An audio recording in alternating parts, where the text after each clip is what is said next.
Sometime in February, I preached a sermon about being a hospitable church. And I had to go back and look at it to see what I said. And what I said was, I want to engage in some conversation about hospitality. From the simple acts of hospitality to the more complex and deeper concept of radical hospitality that groups like the Benedictines embrace. It has everything to do with how we see ourselves as a welcoming community, not just an open and affirming and inclusive community, but a community that is also inviting and welcoming. And not just inviting and welcoming to those who visit and consider membership, but inviting and welcoming to each other. And then in the Gospel of Luke, Jesus says this about the kingdom of God. He said, when you give a luncheon or a dinner, do not invite your friends or your brothers or your relatives or your rich neighbors, in case they may invite you in return and you would be repaid.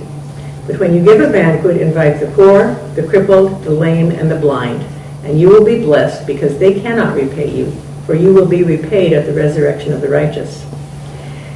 Jesus, it calls for a practice that was as countercultural then as it is now. And the early church was convinced that what the community had to do was open the door to strangers.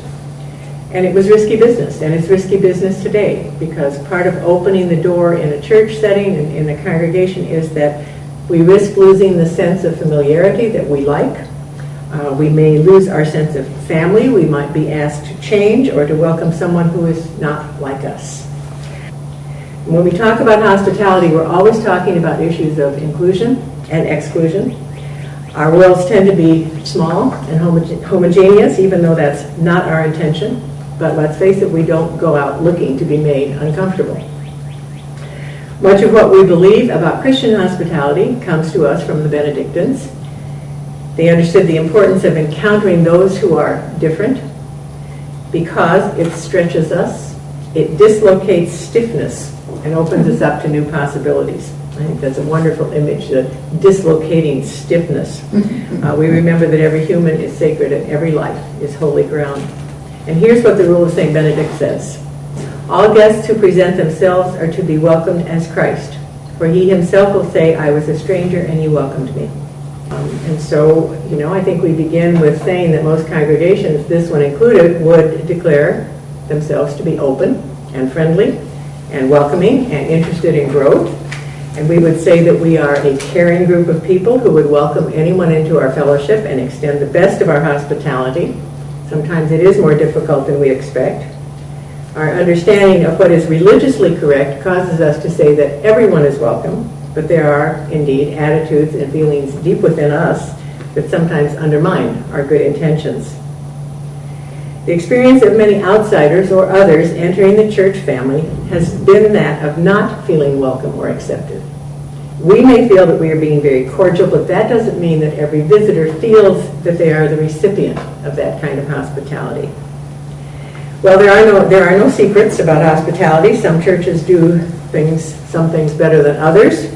Some are very good at welcoming, some are very good at inviting, some are very good at assimilating new members. Few of us are very good at everything.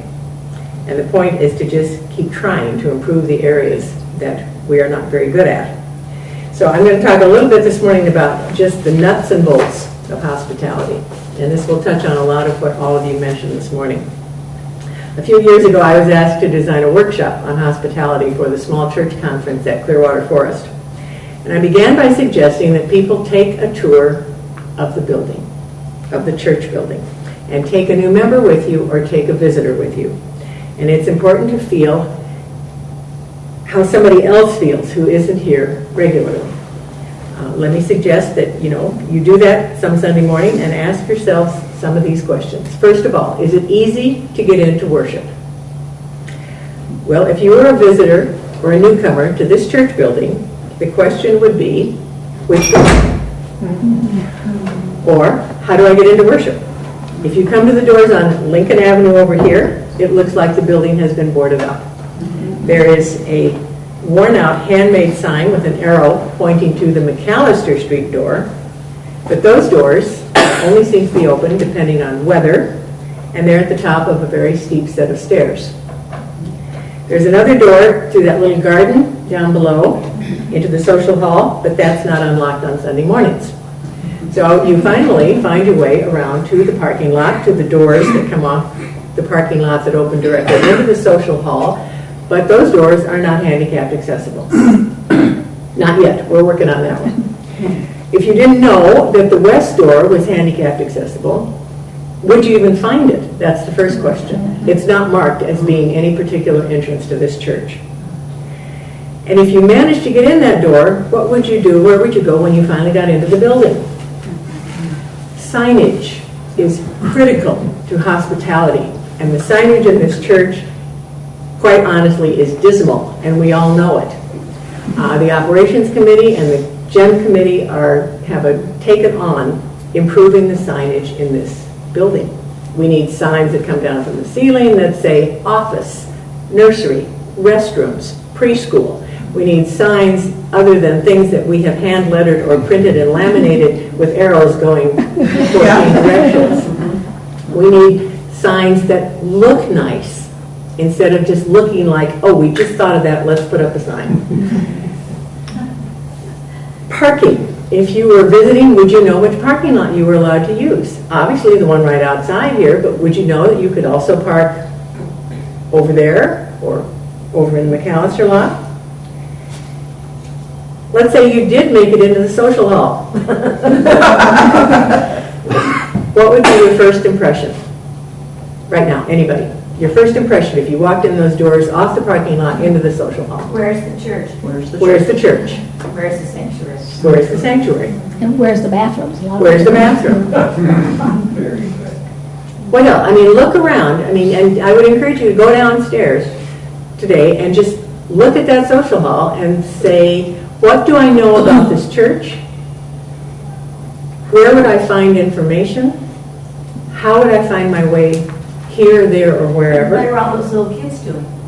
And what are all those little kids doing there? What are all those little kids doing? There's no sign for the nursery school. Do we have greeters opening the doors on Sunday morning? Or do we just have two greeters at the bottom of the stairs before you go up into the sanctuary? There is no place that is designated as Visitor Information Center. Nobody probably welcomed you or offered you a name tag. And let me say this about name tags. The GEM Committee is launching a new name tag initiative this spring. And the success of it will depend on how willing all of us are to wear the name tags, introduce ourselves to visitors, and sometimes to each other. But we are doing name tags, and I encourage you to, it will have your name on it. You are welcome to put anything, you can decorate it any way you want to. We'll have the option of having them around your neck with a clip, with a pin. There are so many options that you cannot say, I don't like it the way it looks. One of the most important things for children in a church is that somebody knows them and calls them by name, other than their mom and dad or grandparents or whatever. So yes, I think we do need name tags for our kids. Here's some other things I would invite you to pay attention to. Where is the nursery? Is it clean? Does it have appropriate toys that can be cleaned every week? But would you even be able to find the nursery if you were visiting? No. What about Sunday school rooms? Well, we've got that sign at the top of the stairs, I think, that says Sunday school pointing down, but how would you know how to get your kids there or when you were supposed to take them? Restrooms, an excellent question. Where are they? Are they all handicap accessible? Where is the closest one? Here's my next favorite one, coffee hour. Possibly the most awkward moment of the morning for visitors because we're either doing business or we only talk to each other. How many times have you spoken to somebody that you don't know? Introduced yourself, offered to get them a cup of coffee. Coffee hour, just a terrible time. We need to have intentional greeters during coffee hour. We need about 14 Jan Johnsons who will pay attention to who's in worship and make a point of going up and introducing themselves during coffee hour. There is nothing worse than being a visitor during coffee hour. Sunday morning is the time that you get to see these people, maybe the only time during the week that you see your church friends, or that you've got to buttonhole them for something that you need done this week. And so that's what coffee hour becomes. Yeah. Sunday is not the day for church business. I've tried to say that, to session committees, and I hope they're hearing me because there's nothing I dislike more than a meeting on Sunday mornings. I want to say one more thing about coffee hour. We don't have anybody signed up to host coffee hour, it looks like, for the next 3 months. The Congregational Fellowship Committee is more than happy to help you with instructions, and the student residents will clean it up. But here's how it works. If nobody signs up for coffee hour, there is no coffee hour. It really is, and it's a good way to get to know people. Gather a few friends with you and say, let's do it together. Take a committee and say, this particular committee is hosting coffee hour on this day. There are lots of ways to do it, but we, if it's important that we have coffee, got to have somebody who's at least going to act as the host. So we're going to move now to looking at the bulletin. We have at least 5 people who read and reread and double check and proofread the bulletin, and we still don't get it right. Some helpful hints for bulletin. If you're putting something into the bulletin, if there's an announcement in the bulletin, how would somebody know that they were welcome? Is it an invitation or is it an announcement? Is there the name of a contact person that they could call if they had questions? What is 55 plus anyway? Don't use in-house language or code language to describe the activities that happen at the church. People will not have a clue. So if there needs to be an explanation, make sure it's in there. Is it clear? We think it is when the congregation stands, when the congregation sits. Is it okay if I don't stand? What do I do when it's communion? We think we've got it all figured out. But read through the bulletin one time and see if you were just coming into this church, would you know what to do when? Ushering. I don't see our ushers very often escort people to a seat. Now, lots of people would prefer not to have somebody take them to where they're sitting. But if somebody seems unsure about that, I think our ushers need to offer to take them to a seating. Ask if they have a seating preference. If you're ushering and you know it's a visitor, try to seat them next to somebody who is a long-time regular attender so they have some way of picking up worship cues instead of being embarrassed because they didn't know what to do at that particular moment. Families with children should be seated next to a family with children so that they can figure out when it's time for the kids to come forward, what to do with them once the time for children is over. Somebody will speak to them and they can, if nothing else, they just follow. And then they don't look like they're so out of place. Be sensitive to where regular attenders sit. Try not to see visitors there. But don't put visitors in that awkward spot or that member in an awkward spot. Friendship pads. We ask you to pass them every single week, and most people are very good about signing their names and passing them across the row and back again. I don't pay a whole lot of attention once I've said that, but I'm hoping that people are at least looking to see who's sitting next to them, especially if it's somebody you don't know. Things like hearing devices. Do we have them? Would somebody know if we had them? Would an usher offer you one if you were a little hard of hearing?